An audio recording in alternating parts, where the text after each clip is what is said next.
creating public infrastructure for an open digital economy, the Indian experience. If I can request my colleague Suhash Rai, Deputy Director and Fellow Carnegie India, to come up on stage. Also joining him would be Sumit Seth, Joint Secretary, Policy Planning and Research at the Ministry of External Affairs, Government of India. Mr. Rahul Handa, Senior Vice President, Open Network for Digital Commerce. Mr. Sharat Sharma, Co-founder of iSpirit, and Rohini Srivatsa, National Technology Officer at Microsoft India.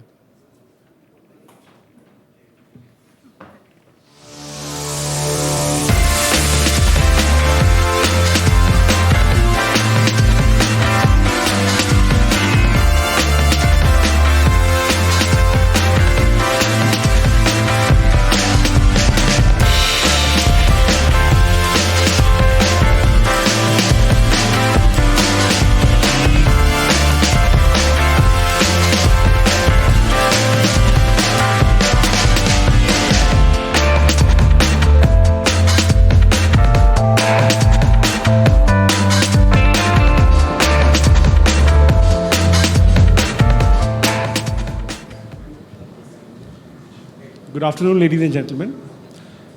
So for those of you who were here yesterday, when you went to sleep last night and if you didn't dream of India Stack, you were not probably paying attention to the discussion. I think in India we like to repeat things. In our music also, you repeat the same thing again and again till you do it well and still the audience remembers what you said. In the next 40-45 minutes with this distinguished panel, I hope to go deeper into these ideas, to explore what's being done, what's working already, what's working well, what's not working very well, what's a work in progress, and what's just an idea which is yet to be properly even examined as a proof of concept. So we'll go into these terms that you heard yesterday, whether it's India Stack, India's digital way, digital public infrastructure, the India way, India's digital economy, and so on and so forth. And try to get into understanding of the choices that are being made into technologies, institutional design, regulatory models, and so on and so forth. So let me begin. I promise to go into details, but I'll start with a global question. And I come to you, Dr. Seth, first. You work on policy planning and research at Ministry of External Affairs. From your perch, you examine global trends in technologies, changes in geopolitics, and so on. So what are the key trends that you see in digital economies, how they are being shaped across the world? And how do you think India's way is different? Thank you, Shuyash, and thank you, Carnegie India. I was recently at a talk somewhere, and after the end of the talk, we were circulated a chit to rate the speakers. And I was very, amused. It says 0 for sedative speakers and 10 for, provocative speakers. So since I'm one of the co-hosts, I can't be a sedative speaker, and since I'm a diplomat and a government functionary, I can also not be provocative. I will try to take a middle path approach, maybe keep you reasonably awake and maybe a little bit more aware about. Let me begin by giving you a context of what policy planning is, what we do in policy planning in various foreign offices. And then I'll trace some of the trends, which we observe. And these trends are basically during my conversation with my counterparts in various other foreign offices. So give you an insight of that. Basically, in policy planning division, what we do is 3 broad things. One of them is called outreach. And that is what we are doing today in collaboration with Carnegie India, in my co-conspirator and partner in crime, Rudra Chaudhary. We have a platform like Global Technology Summit, where there is a discussion on geopolitics of technology. We have Raisina Dialogue, where we talk about broader geostrategy, Indian Ocean Conference, where we talk about the India's ocean strategy, and geoeconomics in what you call Asia Economic Dialogue. So these are the platforms we have created. The second part of my job is to convert the ideas which comes up, the dots which we collect. How do we connect them back in my office and create a policy documents, reports, policy memos out of it.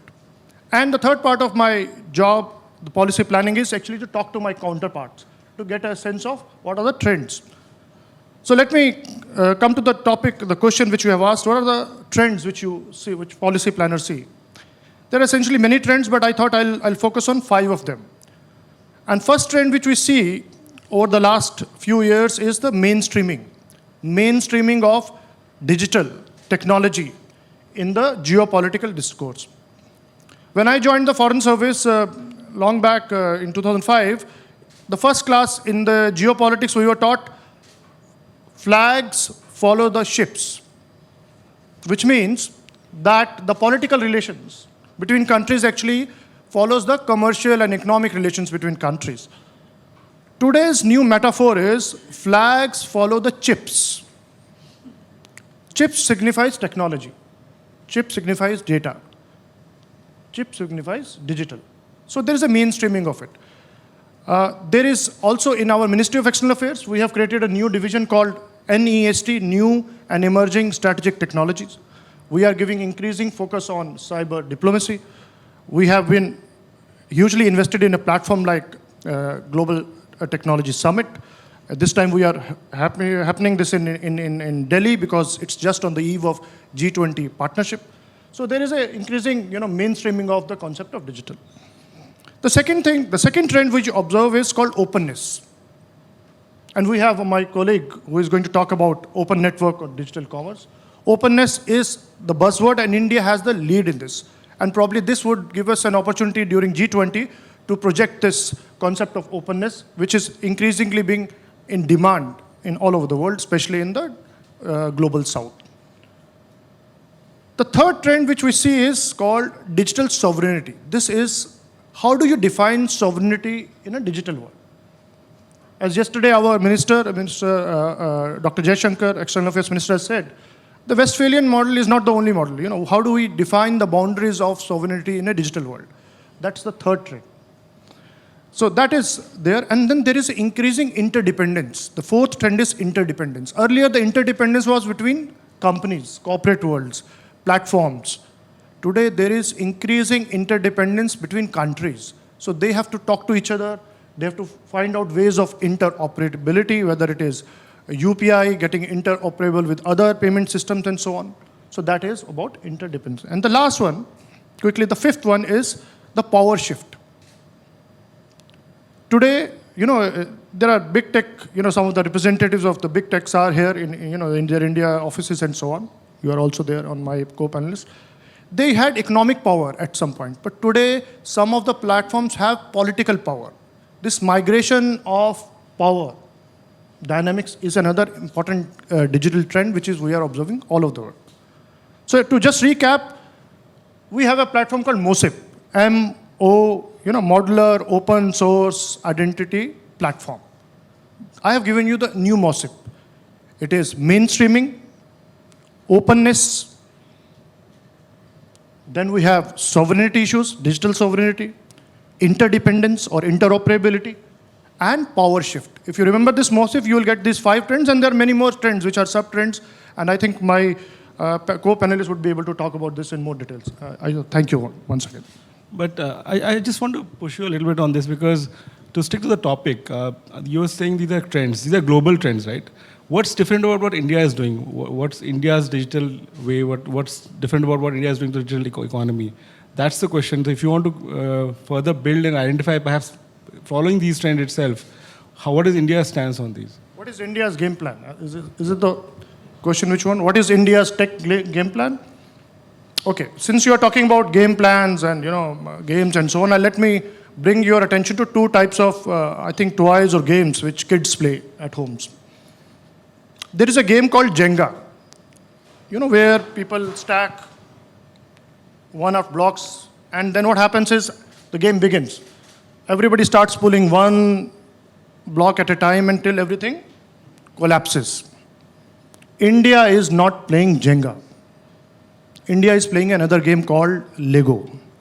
We are building blocks. We are building digital blocks. And these digital blocks, when you rearrange them, reconfigure them, they are going to tell their own India's digital story. We have digital identity platform, Aadhaar. We have unique payment interface. We have something called data empowerment and protection architecture. We have account aggregators. We have ONDC. Each of them are individual rivulets or streams, digital streams, which are moving together somewhere where there will be a confluence and create an ocean of digital opportunities for India. And we are not going to have this opportunity within the India. We are also going to share these opportunities with our partners, not just in developing countries, but also in developed world as well. This is our game plan. Thank you. Now I come to you, Mr. Sharma. Just building on what Dr. Said said, in terms of India's approach to the digital economy, especially the public infrastructure that we're building.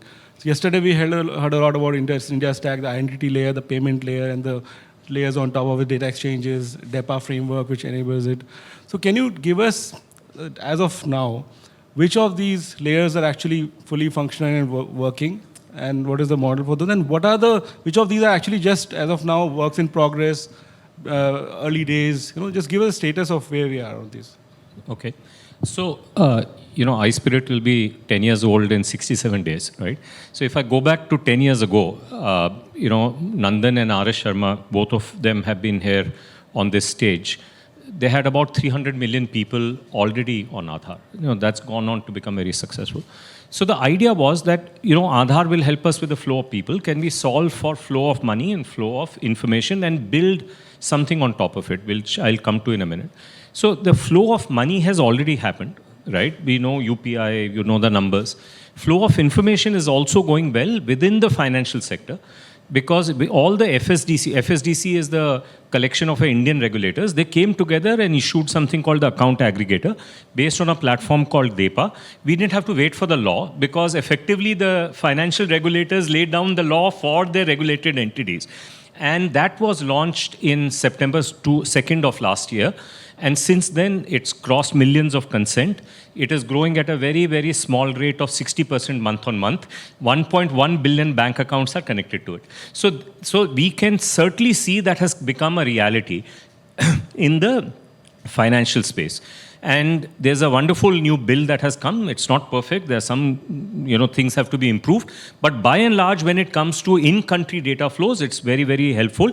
And that will then allow for this to become multi-sectoral in nature. So this is one. Now, if you look at these three, if you go back and say how many countries in the world have made this transition from, let's say, a physical identity to a digital identity at the scale that India has done, from physical money to digital money and to data sharing based on consented flows, which Europeans introduced with GDPR as a norm in a way that is auditable, protected, and managed well. How many countries have done all the three? The answer is nobody else other than India, not even Estonia. So now there's nobody else. Now, if you fast forward and look back, if we were on this stage 10 years later, how many of the top 50 countries would have done it? I am willing to bet all 50 would have done it. Because this is like when we were in early 90s, in Scandinavia, because mobile telephony had taken over, it was clear to the rest of the world that they will have mobile telephony. Now, of course, some countries took longer, some took less, some did CDMA, some did GSM. There are many approaches to this, but there is little or no doubt that 50 countries will have flow of money, people, and information through the system. Now, how many of them are doing it? We'll come to that a little later. MOSEP alone is covering 350 million people, of which 74.5 million are on board. You can check on a dashboard if you go to mosep.io. So, and there are 16 countries more in the queue. So, MOSEP alone will go to 1 billion people in the next 2-3 years, right? So, this is going to happen more quickly than we can imagine. But why are we doing it? We are doing it because there are 3 benefits that come. One is the benefit of inclusion. This is very important to Global South, and therefore it'll be picked up by them. Then the second benefit is it helps you revamp government services. We know about vaccination, we know about DBT, that's important to many people. Third, which is where Rahul comes in, is that we can reimagine market ecosystems based on this infrastructure that we have. So there are several open network projects that are on. The one that's most in the news is Open Network for Digital Commerce, but there's Open Network for Credit called OCEN. There's Open Network for Health, Open Health Services Network also called UHI, and more. So we are doing many open networks. They're not proven yet. But I am very confident that a year or so from now, many of them will be proven. So then what will happen is people will have the benefit of looking at the India experience and replicating it as they go forward. And I'll finish with this. So there is a playbook in the last 10 years that has emerged for being able to do it for India.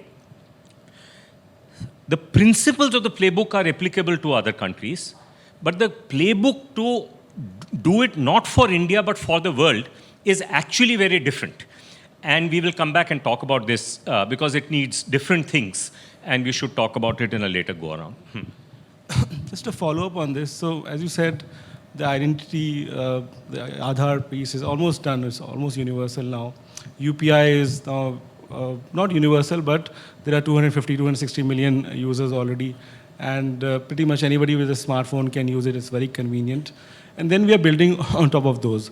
So I want to take a couple of examples and try to understand the design philosophy and principles, what's driving it.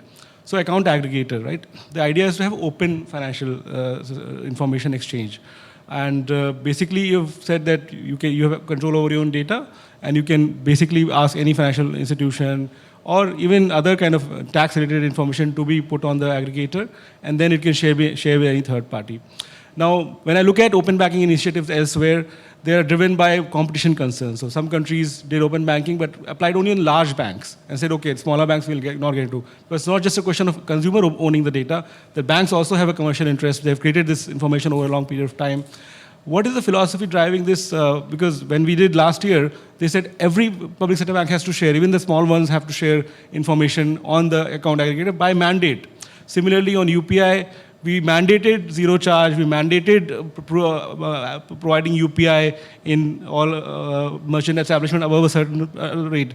So is this something which is being done purely because these innovations are themselves very interesting? I'm a user of UPI, but where is the innovation ending and where is the state coercion starting?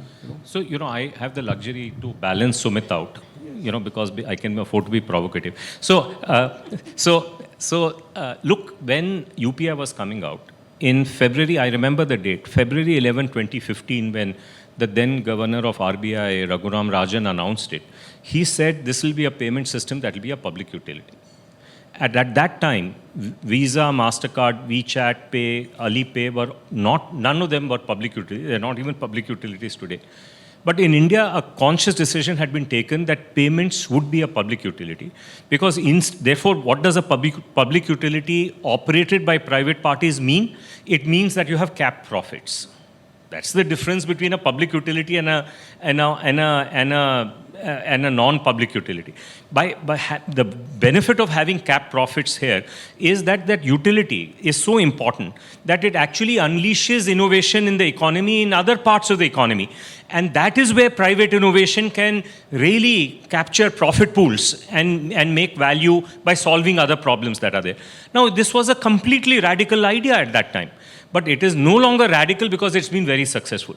Now, when it comes to data sharing, personal data sharing, the same idea, that it has to be a public utility.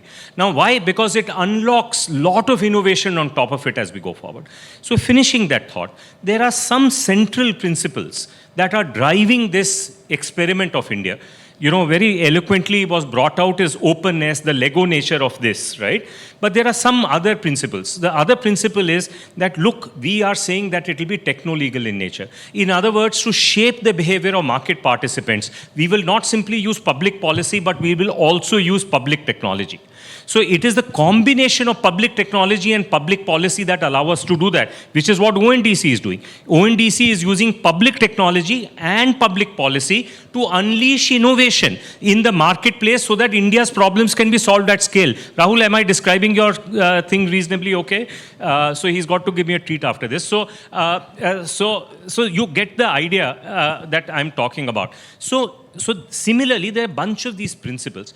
These principles will travel to all other countries because they can look at India's experience, how they travel. And what does it mean for it to travel is something that we have to sort out as we go forward.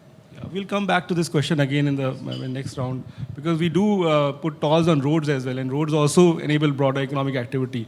But here we are not doing that. Rahul, I come to you next.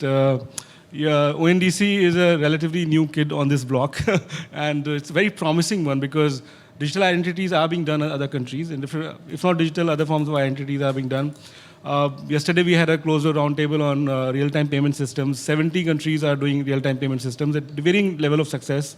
But ONDC is truly unique. At least as far as my knowledge goes, there's nothing like ONDC that at least we have seen. It's a unique, innovative approach to doing e-commerce. Can you just explain to us what ONDC is first? And then perhaps the recent pilots that you've conducted, what's been the key learnings? If you can just take a couple of minutes to explain what's going on in ONDC. Sure. And thank you, sir. I think you've been way more eloquent than most other people I know. Right? So if you look at the way that ONDC is set up, right? Firstly, taking up from what Mr. Sharma was just talking about. Absolutely. We are a private company. We are a Section 8 company set up to do public good. Non-profit. We're a non-profit organization, which means that we get money from a lot of different people and we don't have to give dividends. And we're not in for profit maximization. Now, that being said, what we're trying to do is democratize out commerce. So from that end, we had some kind of a precursor, right? We looked at and said, there has been UPI, which has already done the defragmentation, democratization of finance. So it is easier for us to follow in that because we can now turn around and say, we as ONDC are the UPI for commerce. Right? So we have something to follow on. But that being said, it becomes that much more difficult for us also because where UPI for all practical purposes has an SKU of 1, right? I mean, it's money flow. Our job is a little bit more complicated because there is a material flow of a particular product and associated to it are returns and replacements and all of those fun things. But also associated to that, we have that SKU of 1 coming back. All right. Now, what is ONDC? ONDC is actually driven from a very clear-cut perspective of saying that we are interoperable and unbundled. So if you look at the standard way that a particular platform works, a platform is where, and there are enough platforms, and all of us have grown up with that platform idea, right? It is very, very difficult for a lot of us to actually think beyond that also. So please bear with me. Now, in this case, if you literally just take your left hand and your right hand, put it together as like a namaste, what you'll realize is that is actually a platform. Because the left side of it is for all practical purposes where you as the buyer are coming to and putting in your search request. And it literally, because it is a very interlocked, tight unit, it goes over to your right hand side, which is where they have also onboarded all of the sellers. And whether it is any consumer electronics or any other store or so, they are already on the right hand side. So you put in your request on the left side, it goes over to the right side, they fill up all of the cart with whatever is shown to you, and that's what you as a customer choose. Now, as a customer, the first problem that you have at the back of your mind is, are the products that are being shown to me right for me? Or are they right for the platform? The other side to it that comes up is that from a seller side, right?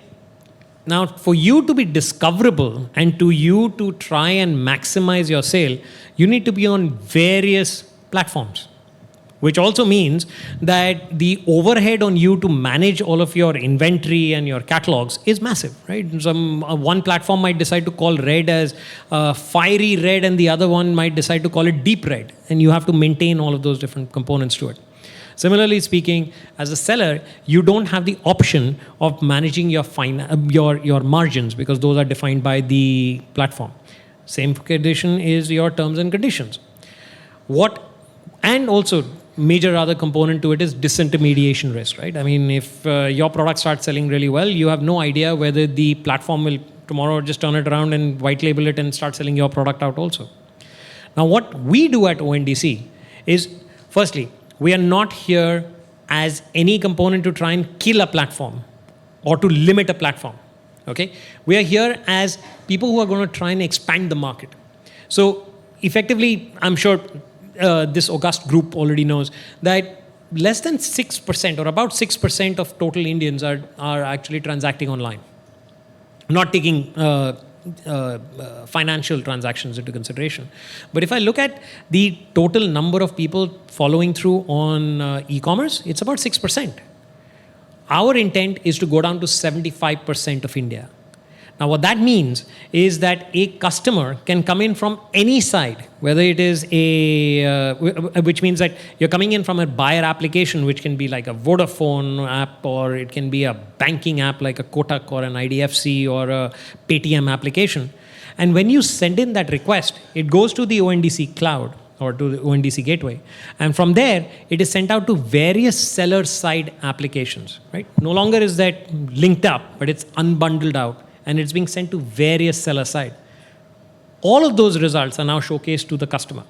So now the customer is able to make a better decision, because now you have probably more choices on what you actually want to buy. And now, on the seller side, if you are, let's say, Gupta Kirana store is the standard response that we also sometimes tend to give. Now no longer has to be on various seller applications. Okay? All you're doing is being on one of them, and you're now visible and discoverable across the entire network. So from an inclusion perspective also, what we were just talking about, it actually allows so many more people to be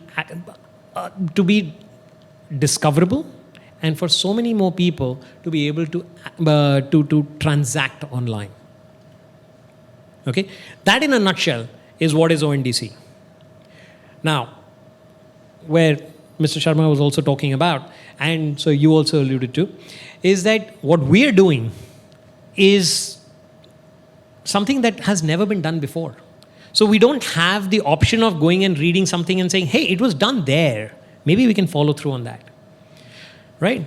So we are actually having to design out and define out things as simple as how will payments and settlements actually work in this distributed fashion?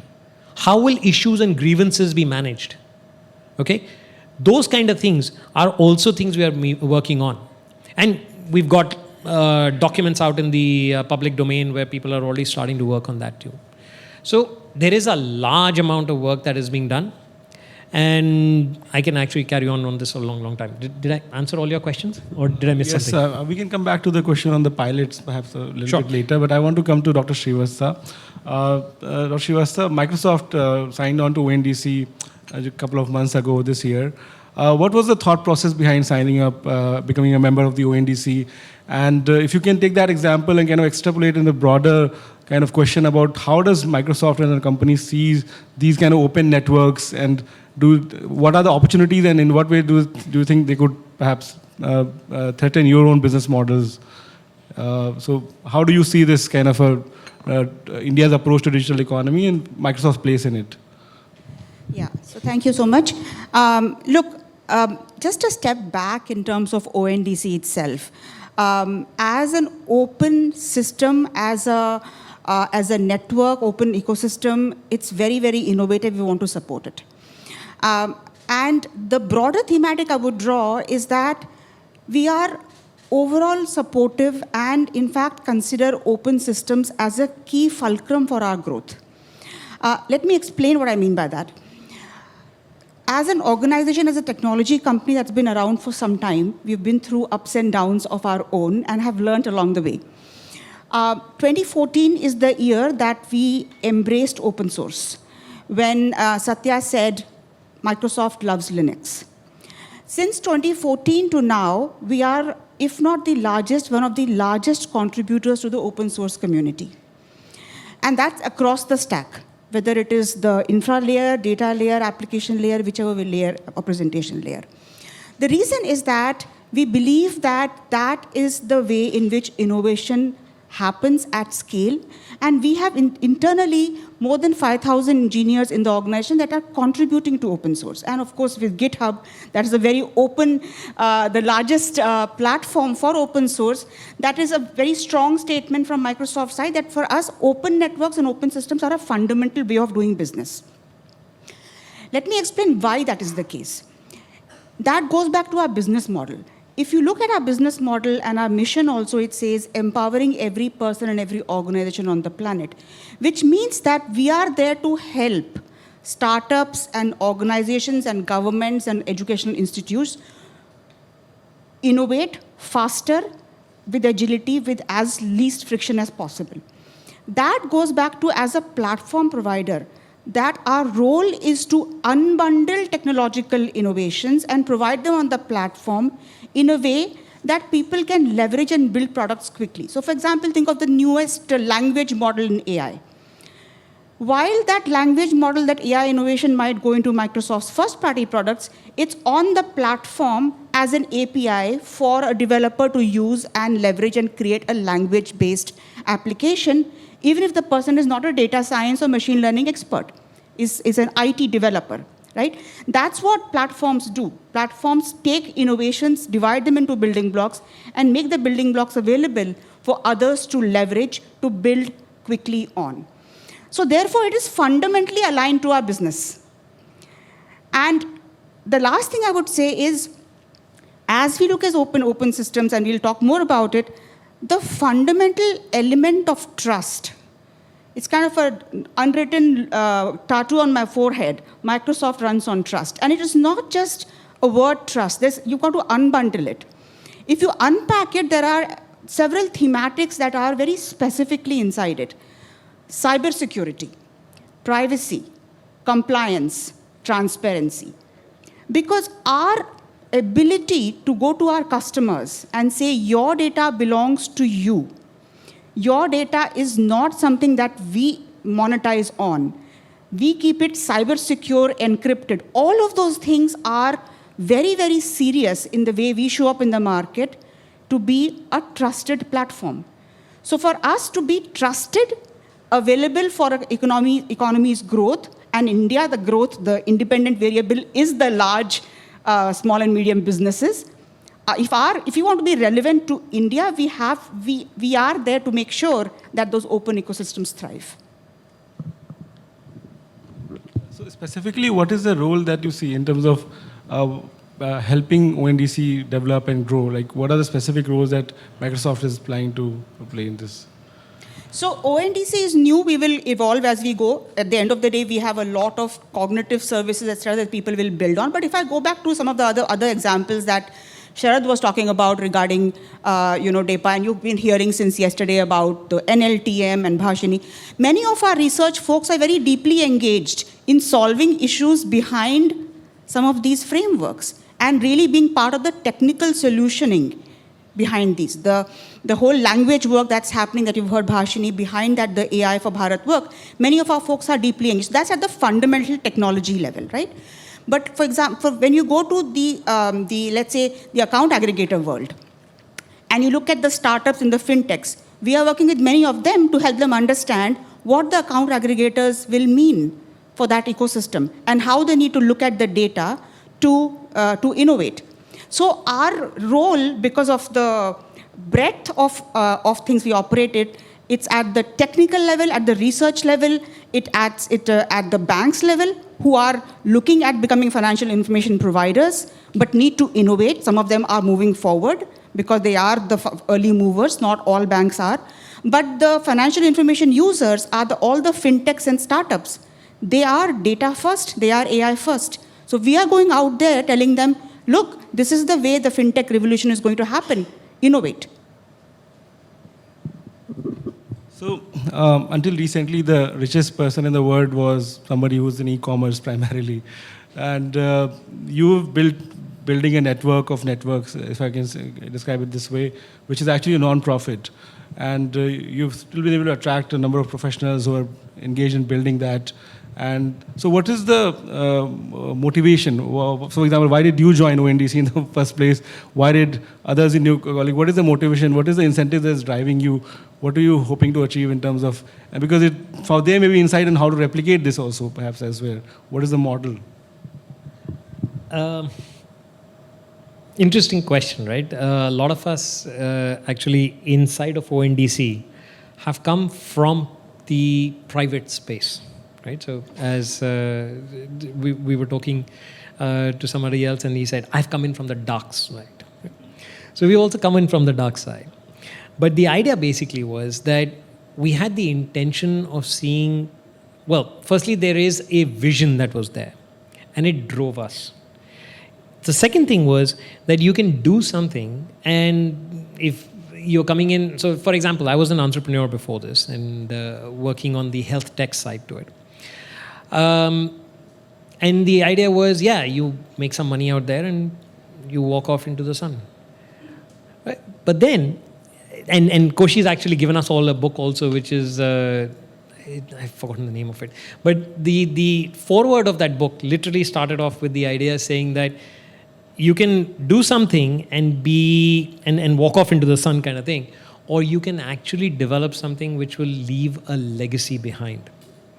So for all practical purposes, those were the two major things, right? I mean, to leave a legacy behind, and frankly speaking, to do something which is really fun. Because think about it, right? Considering that we're doing something that has never been done before, has not even been conceived of.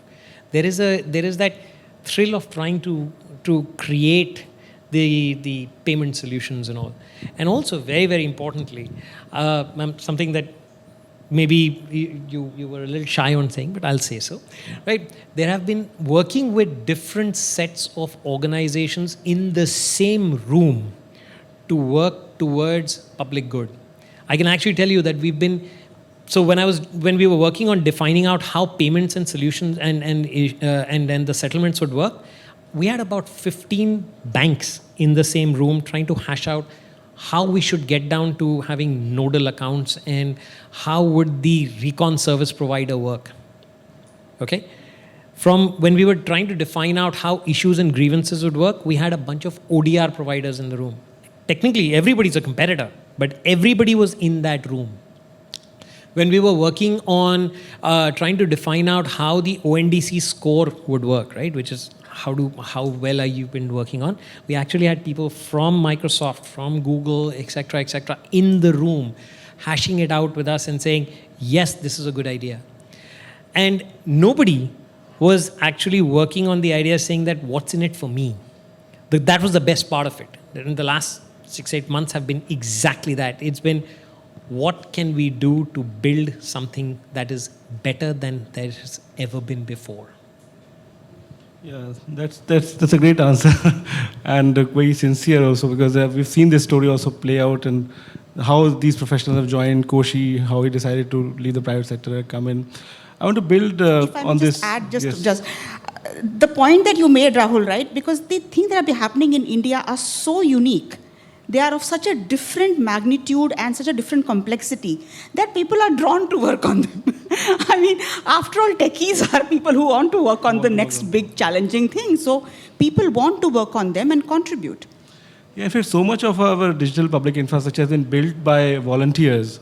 So even when UIDI was starting and Aadhaar was being built, some of the best minds in computing and related fields joined that government organization at relatively low salaries. And iSpirit is a place where a lot of this has happened, and it's been built on volunteerism, and it's been almost a decade now.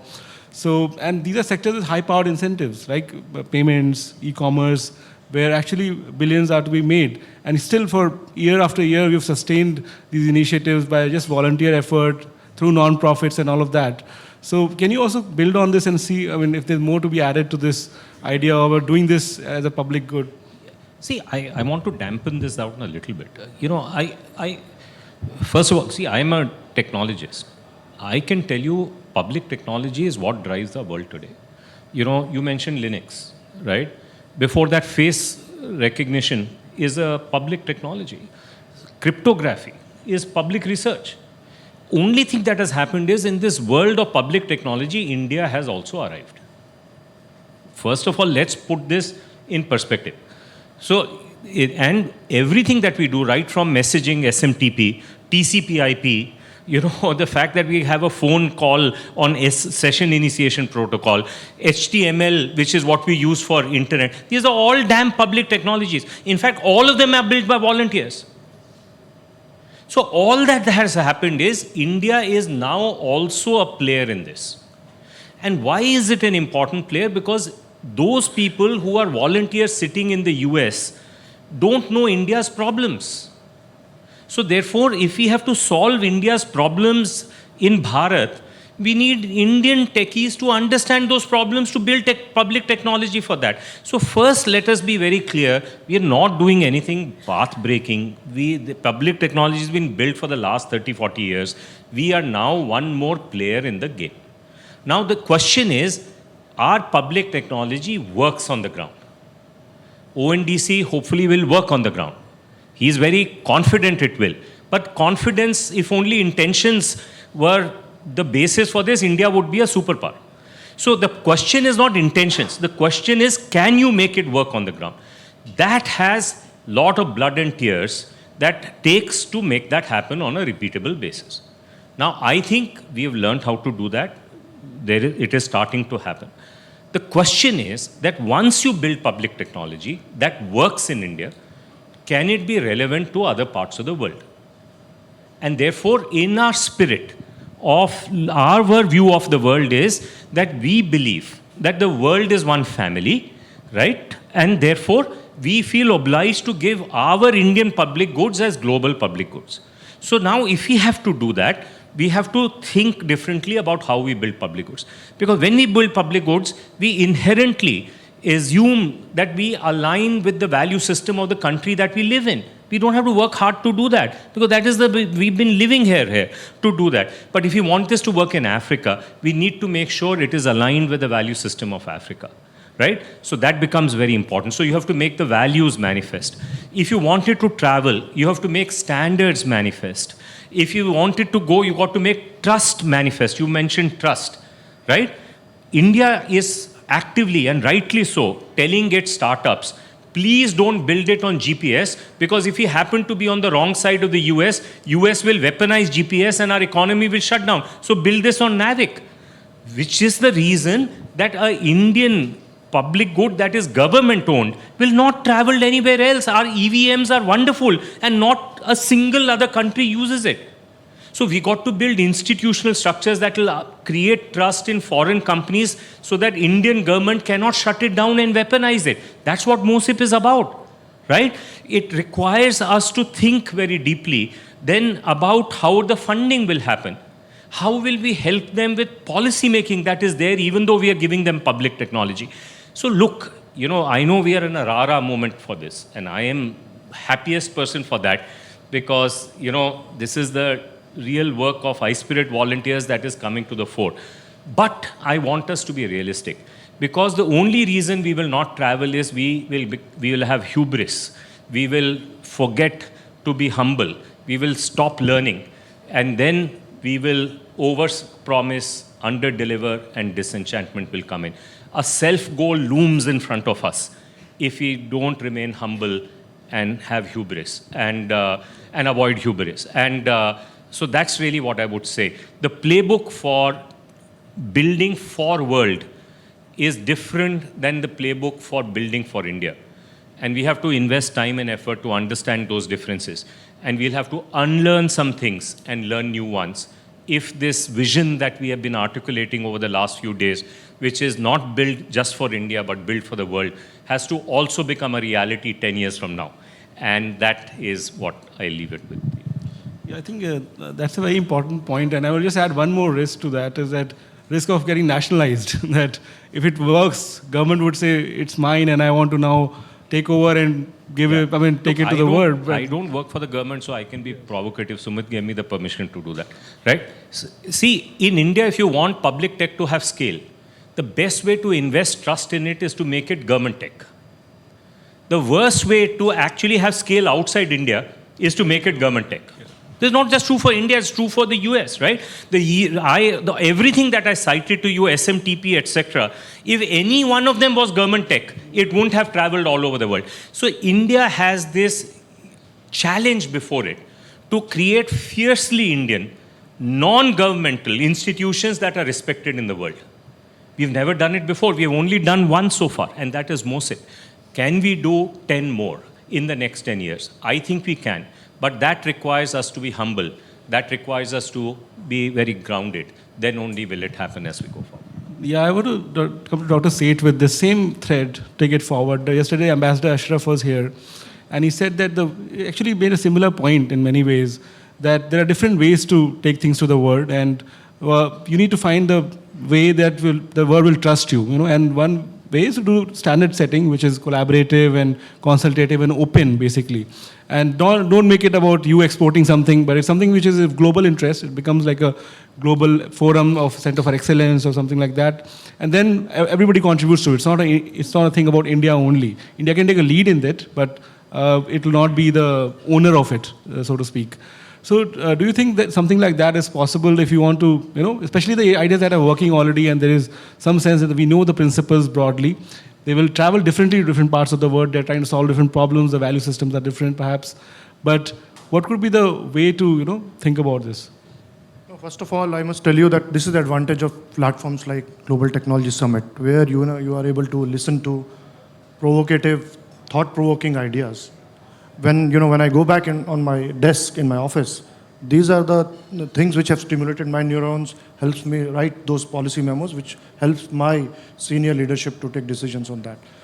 We have to, as you say, charity begins at home. That's a cliche, and we need to first work towards consolidating the gains we have achieved.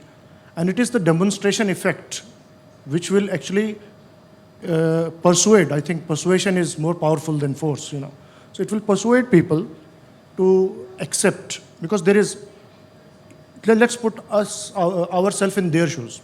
If a foreign successful platform, digital platform comes to my country, what is the first reaction that country will have? What are the strings attached here? What could be the risks? Whether my data will go all the way to that country from where this platform is come.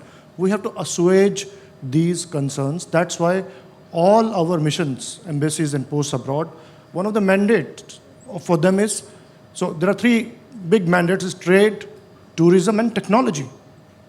So technology is not just bringing technology in, but also what technology we have developed to educate people about the benefits of this on a daily basis. It's a daily day-to-day work which will have a summation effect in coming years. For many years, probably you will not see any effect. But then we'll have to wait, and diplomacy is a game of patience. It is not an instant T20 thing. It's a test match. It's a marathon. Sometimes you have to bite for the last lap.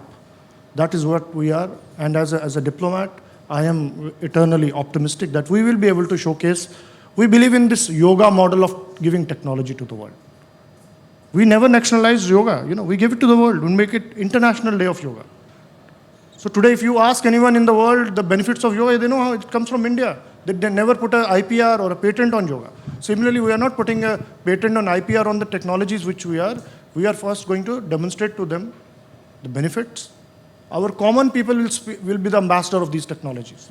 They are the one who will showcase, look, it is because of them, the life change which has happened to, as they call Antodaya, through technology. That's what is going to happen in coming years. I think that is the spirit with which we are working together. I'll build on what Sumit is saying, because Sumit is making a very subtle but very powerful point. Who owns yoga? I will say the yogis own yoga. Ayush Ministry does not think it owns yoga. Allo Yoga or any of those yoga chains they may claim they own yoga, but we all know they don't own yoga. Is that true? Right? So it's the yogis that own. India is one of the places where this is universally understood. So when we are talking about public technology, those volunteers are the yogis that build that public technology. And I think because we think of it like that, our government has the wisdom to say we don't own yoga.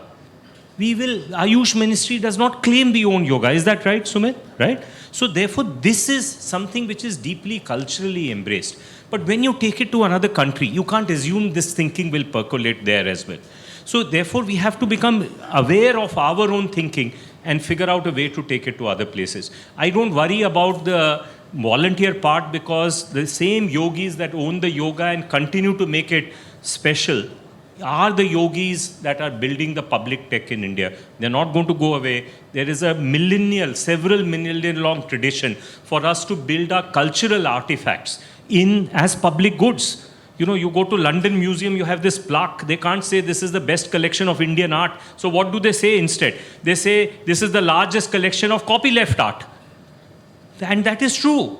So India has a millennial long culture of doing this. We are just happening to do it for public tech. We are doing it with enormous shraddha, and therefore the quality is good, and therefore it works on the ground, and therefore it is useful to other parts of the world. So, Dr. Srivastava, I give you the last word on this. Maybe if you can build on the same thread that has been running for the last 10 minutes. And because Microsoft as a global corporation works in many jurisdictions, And the main way in which today such ideas travel is when large corporations take their capital, invest in another country, and then build businesses there. But this is a different approach, right? And how would you say it's going to go global? I think it is a very, very innovative and exciting journey. One thing which we have seen, having worked in more than 190 countries, that it's less about technology, it's more about empowering the people, and which also involves understanding their cultural context, their use case context, the trust element we've talked about. So for us, the ability to operate in all of these countries and help the local entrepreneurs build technology is only possible when we just provide the building blocks and say, here, take your imagination and build what works for you as the solutions, right? So for us, it is very innovative to think that India is thinking about our public goods becoming relevant, very supportive, and obviously it's a long journey. But from just the philosophy and thinking about how we make technology work for the world, it's deeply aligned and is something that we would like to support. Thank you. On this note, I would like to end this discussion. The screen is all red. Our next guest is here. Few extra seconds to make up. This is a opportunity as a co-host from Ministry of External Affairs to thank the Carnegie India team. They have been working tireless for months, and I think since I have a mic, I should utilize it to thank all of you sincerely from the bottom of our heart.